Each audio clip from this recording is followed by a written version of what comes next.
people have to live in unity. We are still in transition. Civil society has been decimated. Of course, we rely on media. And I think the government has not done enough. The international community has failed to respond. No place in the world is perfect.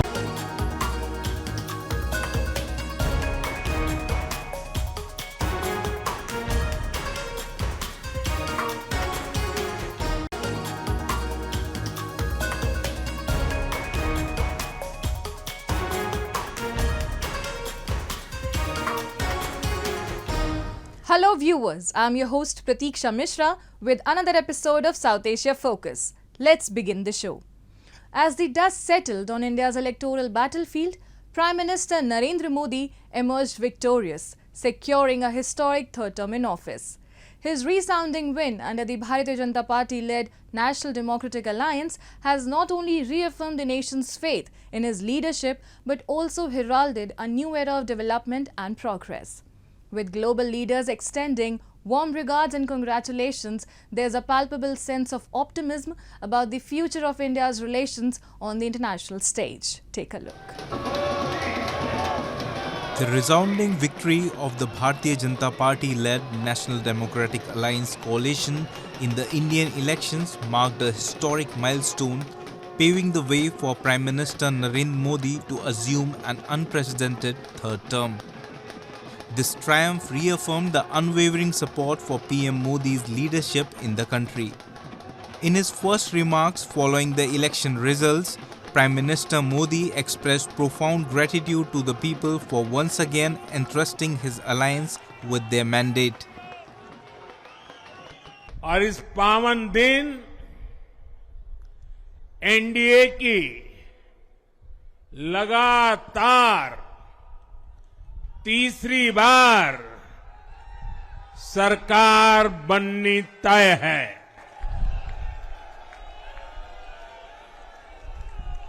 हम सभी जनता जनार्दन के बहुत आभारी हैं। देशवासियों ने भाजपा पर, NDA पर पूर्ण विश्वास जताया है। In his address, PM Modi extended gratitude to the Election Commission for conducting the extensive election exercise, emphasizing the pride Indians feel in the credibility of the electoral process. विकसित भारत के हमें निरंतर बड़े फैसले लेने हैं। Additionally, he affirmed that Indians will collectively steer the country towards development, envisaging a new era of significant decisions in this third term. हम भारतीय मिलकर चलेंगे, देश को आगे बढ़ाएंगे। तीसरे कार्यकाल में देश बड़े फैसलों का एक नया अध्याय लिखेगा। In the aftermath of Prime Minister Narendra Modi's triumphant re-election, leaders from around the world extended their warm regards and congratulations, paving the way for a renewed sense of cooperation and friendship. Italian Prime Minister Giorgia Meloni congratulated PM Modi and affirmed their commitment to strengthening the ties between Italy and India, while Israeli Prime Minister Benjamin Netanyahu conveyed warm regards to PM Modi for his third consecutive victory, expressing hope for the continued growth of the friendship between India and Israel. Meanwhile, Bhutan Prime Minister Tshering Tobgay tweeted his felicitations to PM Modi and expressed enthusiasm for bolstering bilateral relations, praising Modi's efforts in enhancing India's standing. Additionally, Nepali Prime Minister Pushpa Kamal Dahal extended his congratulations to PM Modi for securing a third consecutive term in office. Despite ongoing diplomatic tensions, Mohammad Muizzu, President of the Maldives, expressed optimism about cooperating with India to pursue common interests and achieve stability and prosperity for both nations. The widespread congratulatory messages from global leaders reflected a renewed era of collaboration and friendship. The expressions of goodwill from various nations underscored the positive outlook for India's future relations. This collective sentiment sets a promising foundation for strengthened partnerships and shared progress on the international stage. Let's now move to Nepal, where a centuries-old custom faces the risk of being lost. Honey hunting has been a crucial lifeline for several communities in Nepal, aiding to their sustenance and income generation. However, with the gradual decline in bee population and the disappearance of their habitats, villagers are growing increasingly anxious. Former honey hunters are now voicing their apprehensions, pondering over the changing environmental dynamics and recalling the ingenious solution devised by their ancestors. Take a look. In Nepal, the ancient tradition of honey hunting is facing a dire threat. For generations, the Gurung community, along with their counterparts in Lamjung and Kaski districts, have relied on honey hunting not just as a cultural practice, but also as a vital source of income alongside their agriculture pursuits. However, this year brings a cloud of concern as the villagers witness a noticeable decline in bee numbers and hives. Chandra Singh Gurung, a former honey hunter, voices the collective worry that permeates through the community. जेट लगाएपछि मह काट्ने सुरु गर्छ अलिअलि पैसा त आउने भयो भनेर सुरु गर्नु लागो त मह आउँदै आएन यसपालि के भयो न त्यो पानी नभएर नआओ कि रुट ढाल्दिरा नआओ कि पर्दा अलिअलि आथ्यो अहिले साल त 10-12 नै आएन सर के गर्ने होला भन्दै सोचिरा गाउँले सबै सोचिरा. Another former honey hunter, Dam Bahadur Gurung, expresses his deep concern about the deteriorating condition of the environment in their region. He highlights how the once thriving grazing lands have turned desolate, devoid of life, and even the honeybees, essential to their traditional honey hunting, have suffered a similar fate. He reminisces about the wisdom of their ancestors who understood the crucial relationship between trees and honeybees. यहाँ गाई चर्ने ठाउँ यी कस्तो विनाश भइसकेको छ यहाँ विद्युत के रे हाम्रो मौरी घरमा पनि कति विनाश भइसकेको छ पहिले पहिले बुढापाकाले यत्रो सानो रुख पनि कानुन नदिने थिए किन भन्दाखेरि त्यो मौरी आउँदैन के रे रुख छलमा यहाँ भिरको कुनामा रुख हुन्छ रुख वरिपरि चाहिँ काट्नै हुँदैन भन्थे. The decline in bee population is attributed to various factors, including the increasingly erratic weather patterns that have become characteristics of the region. Furthermore, the rise in Earth's temperature, as noted by the International Center for Integrated Mountain Development, has exacerbated these challenges. With the dwindling bee population comes a decline in pollination, affecting crop yields and the proliferation of wild flora essential for the ecosystem's balance. As the community of honey hunters grapples with these environmental upheavals, there arises a collective call for action to preserve their age-old tradition of honey hunting. Initiatives aimed at conservation and sustainable practices gain momentum as the villagers unite in their determination to safeguard both their cultural heritage and the delicate ecosystem upon which it depends. Time now for Asia This Week, the stories from across the continent. A delegation from Afghanistan's Taliban government was at the opening day of Russia's biggest annual economic forum in St. Petersburg on June 5th. Since the Taliban seized power in August 2021 as US-led forces withdrew after 20 years of war, Russia has been slowly building ties with the Taliban, though the movement is still officially outlawed in Russia. The St. Petersburg International Economic Forum, which once hosted Western CEOs and investment bankers from London and New York, has changed significantly amid the Ukraine war, which has triggered the biggest crisis in Russia's relations with the West since the 1962 Cuban Missile Crisis. Western investors seeking a slice of Russia's vast resource wealth have now been replaced by the businesses from China, India, Africa, and the Middle East.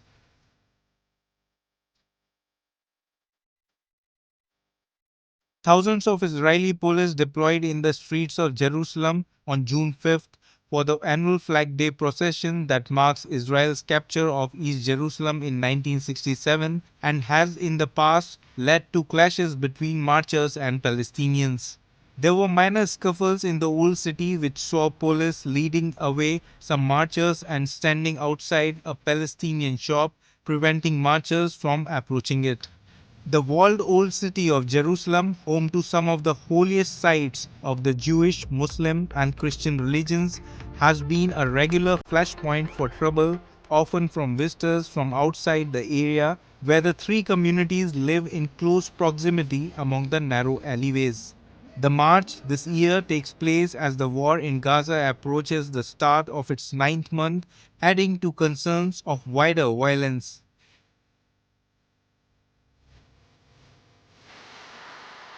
Sporting and entertainment events took place at the East Pyongyang Stadium on June 5th to celebrate the 78th anniversary of the founding of the Korean Children's Union. A video provided by the Korean Central News Agency showed some children participating in a variety of games with others cheering them on. The finals of the 9th National Children's Football Games were also held at the event.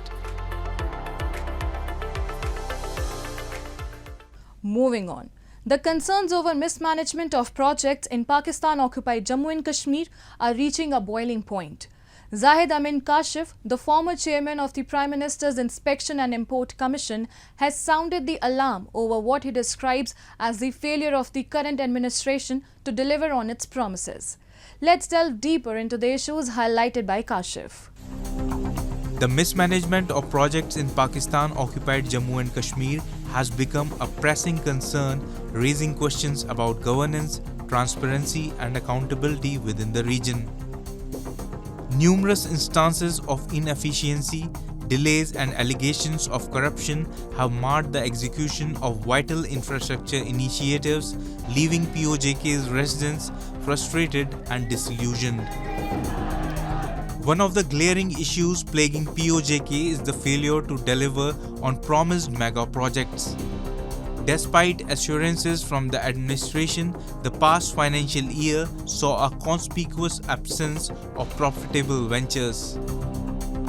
Even smaller scale projects with budgets as modest as 2 crore failed to materialize, reflecting a systematic breakdown in project planning and execution.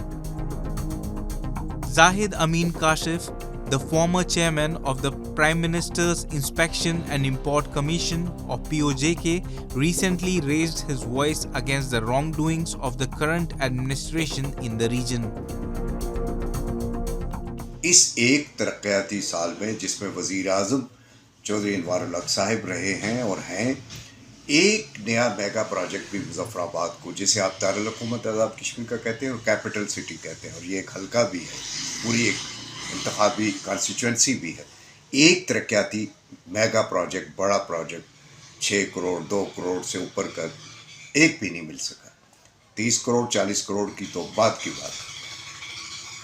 ना सिर्फ ये हुआ बल्कि जो जारिया projects थे जितने भी थे उन्हें इन्होंने तरीके से स्विच उनका ऑफ कर दिया, मुंजमद जिसे कहते हैं फ्रीज कर देना, ताकि लोग समझें। In his scathing critique, Kashif lays bare the stark reality of administrative failures in POJK, revealing a litany of broken promises and systematic deficiencies. 4 चौक थे मुजफ्फराबाद के, एक चौक पे अभी काम थोड़ा थोड़ा आहिस्ता जारी है और 3 चौकों को इन्होंने ऑफ कर दिया।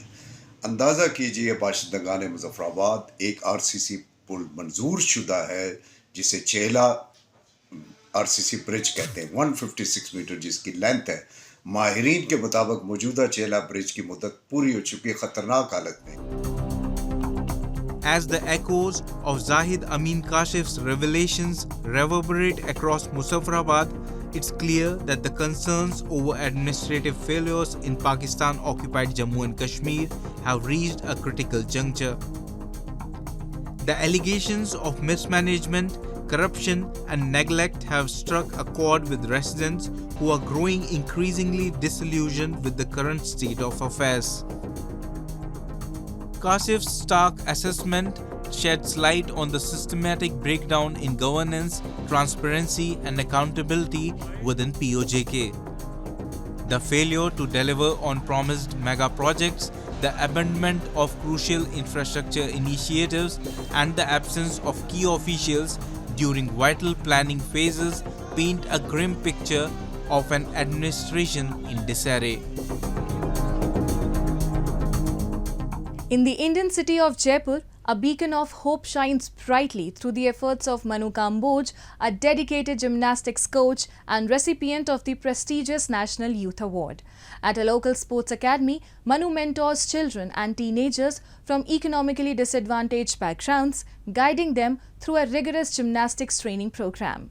With his expertise and encouragement, young athletes are not only honing their skills but also striving to achieve excellence in the sports. However, Manu's influence transcends the boundaries of sports, reaching into broader spheres of community impact. Take a look. Immersed in a rigorous gymnastics training program at a sports academy in India's Jaipur, these children and teenagers from economically disadvantaged backgrounds are working hard to excel in these sports. Under the expert guidance of Manu Kamboj, a highly educated and nationally certified gymnastics coach, they are striving to improve their skills and achieve success. A recipient of the National Youth Award, Manu is committed to uplifting the lives of marginalized individuals who are now showcasing remarkable performances at various levels across the country.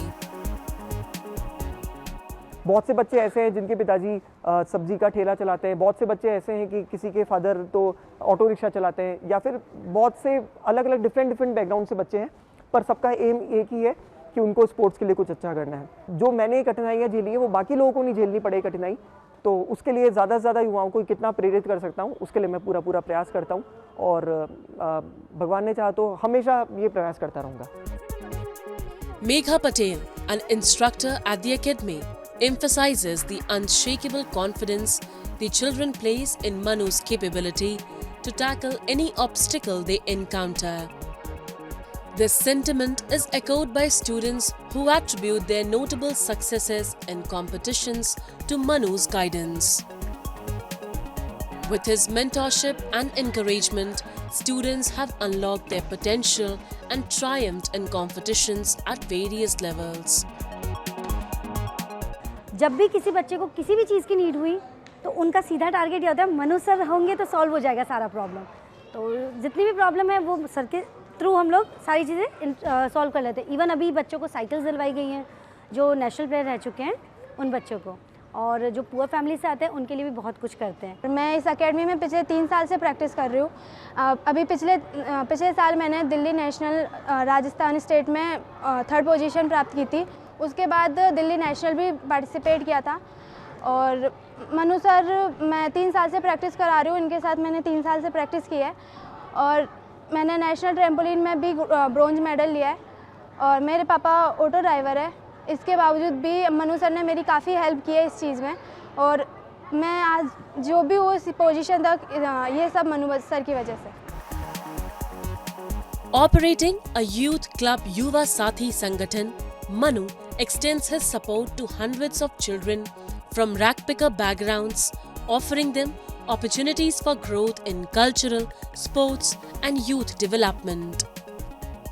Through his initiatives, he aims to empower the underprivileged children, providing them with a sense of belonging and purpose. In doing so, Manu not only changes lives but also inspires hope and opportunity for a brighter future. What sets Manu apart is that his efforts extend well beyond the realm of sports, spanning across various sectors within society. Manu Kamboj, recipient of several accolades, is deeply committed to environmental conservation initiatives. he takes proactive steps to raise awareness about the harmful impacts of plastic usage and actively participates in campaigns promoting tea plantation. Moreover, he employs the art of dramatics to effectively communicate and shed light on a variety of societal issues. Manu also dedicates himself to supporting disadvantaged students by nurturing their talents beyond athletics. He specifically focuses on empowering them with additional skills like dance tailored to their unique abilities. Manu's efforts have earned him widespread recognition, particularly for his philanthropic endeavors such as providing free sports equipment to students in need. With his unwavering dedication and compassionate heart, Manu Kamboj leaves an indelible mark on society, reminding us all of the profound impact one individual can make in shaping a better world for generations to come. Manu Kamboj's commitment to empowering youth eliminates a path of hope and opportunity. And with that, we come to the end of this week's episode. See you next week. Goodbye and take care.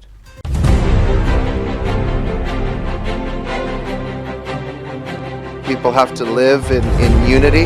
We are still in transition. Civil society has been decimated. Of course, we rely on media. And I think the government has not done enough. The international community has failed to respond. No place in the world is perfect.